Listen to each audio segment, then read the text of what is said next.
Assalamualaikum warahmatullahi wabarakatuh. Perkenalkan, nama saya Fauzan Aditya Guyamanda, nomor BP 2012-0013, jurusan Manajemen kelas 1 X2. Di sini mempresentasikan tugas UAS. Yang pertama, Manajemen Sumber Daya Manusia. Manajemen sumber daya manusia merupakan suatu proses atau upaya untuk merekrut, mengembangkan, memotivasi, serta mengevaluasi keseluruhan sumber daya manusia yang diperlukan perusahaan dalam mencapai tujuan. 5 bagian proses MSDM. Pertama, perencanaan SDM. Yang kedua, penyediaan SDM. Yang ketiga, pengembangan SDM. Yang keempat, pemeliharaan SDM. Yang kelima, mengoptimalkan SDM. Perencanaan SDM merupakan deskripsi pekerjaan, spesifikasi pekerjaan, sistematis dari pekerjaan dalam suatu organisasi. Penyediaan SDM terbagi dua, merekrut, meseleksi. Merekrut merupakan penarik orang yang memenuhi syarat pada pekerjaan yang dibuka. Seleksi merupakan penemuan tenaga kerja yang akan dipilih digunakan sesuai dengan kebutuhan perusahaan. Pengembangan SDM mengerjakan karyawan bagaimana melakukan pekerjaan di mana mereka dipekerjakan, seperti pelatihan. Komunikasi. Komunikasi merupakan menerapkan komunikasi yang efektif seperti pertukaran informasi atau ide-ide dan perasaan yang menghasilkan perubahan yang baik untuk perusahaan. Insentif. Insentif merupakan penambahan gaji di atas upah yang diberikan oleh perusahaan. Mengoptimalkan SDM. Promosi. Promosi merupakan perpindahan posisi tenaga kerja secara struktural pejabat lebih tinggi. Demosi. Demosi merupakan penurunan jabatan dari tenaga kerja yang akan disebabkan oleh kualitas kerjanya. Motivasi.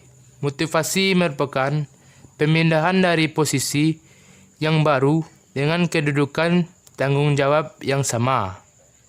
Separansi. Separansi merupakan keputusan antara pekerja dengan organisasi untuk saling berpisah.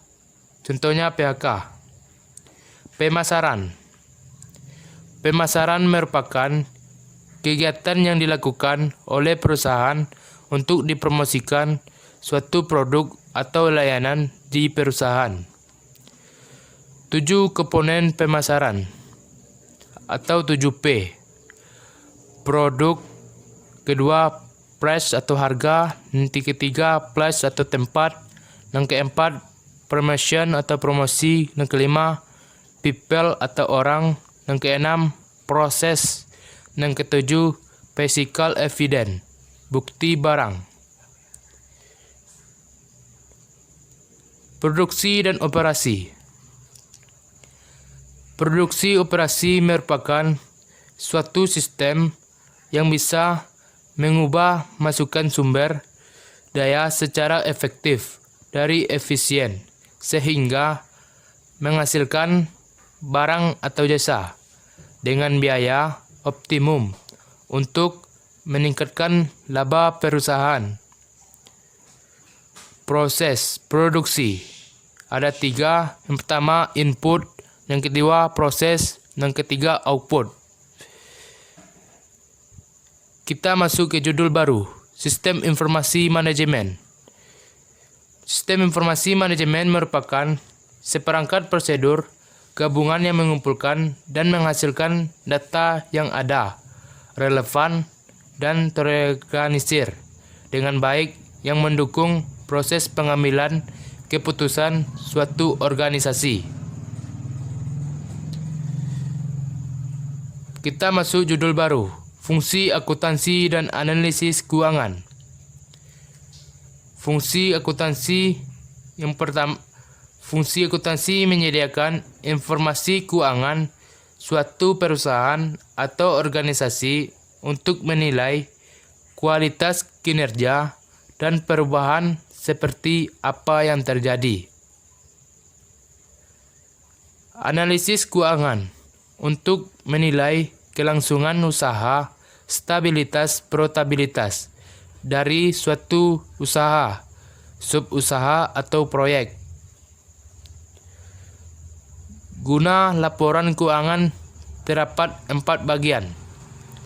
Yang pertama, untuk mengambil keputusan. Yang kedua, bertanggung jawab perusahaan keadaan pemilik. Dan ketiga, untuk pihak ketiga seperti investor. Yang keempat, untuk menentukan besarnya pajak. Selanjutnya kita masuk ke judul terakhir, manajemen keuangan. Manajemen keuangan merupakan kegiatan perencanaan, pengelolaan, penyimpanan, serta pengendalian dana untuk aset yang dimiliki suatu perusahaan. Fungsi manajemen keuangan. Yang pertama, planning. Yang kedua, budgeting. Yang ketiga, controlling. Yang keempat, auditing. Yang kelima, reporting. Sekian sampai di sini presentasi saya. Mohon maaf ada kesalahan. Assalamualaikum warahmatullahi wabarakatuh.